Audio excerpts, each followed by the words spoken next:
ఇలా కొర్రలు రోజు జావా చేసుకొని తాగితే కొలెస్ట్రాల్ తగ్గుతుంది, బీపీ షుగర్ కంట్రోల్లో ఉంటుంది.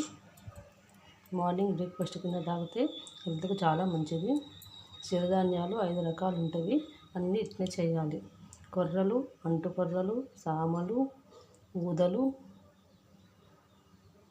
5 రకాలు ఉంటుంది. సిరిధాన్యాలలో ఒకటైన కొర్రలు ఈరోజు జావ చేస్తున్నా. 2-3 సార్లు మంచిగా కడుక్కొని ఇసుక లేకుండా గాల్చుకొని 1 గ్లాసుకు 10 గ్లాసుల వాటర్ పోసి నానబెట్టాలి. 11-12 గంటలకు నానబెట్టుకొని నైట్ 8 గంటలకు అట్లా వండుకోవాలి. 8 గంటలన్నా నానాలి. 8 గంటలు నానాక స్టీల్ గిన్నెలో పోసుకొని ఉడకబెట్టాలి. మట్టి కుండలో కానీ స్టీల్ గిన్నెలో కానీ ఉడకబెట్టాలి. ఇలా మెత్తగా ఉడకనివ్వాలి. కొద్దిగా చేతిలోకి తీసుకొని ఇలా ఒత్తితే మెత్తగా అయితే ఉడికినట్టు. ఇప్పుడు స్టవ్ ఆఫ్ చేయాలి.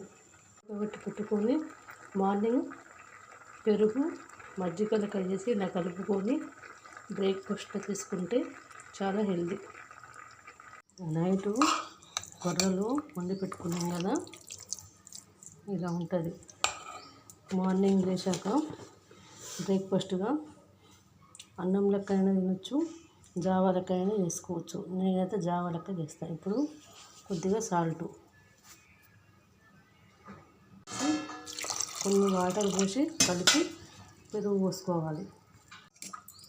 పెరుగైనా పోసుకోవచ్చు, మజ్జిగ లెక్క చేసైనా పోసుకోవచ్చు. నేనైతే పెరుగు పోస్తాను. పోసి బాగా కలపాలి. తీసుకొని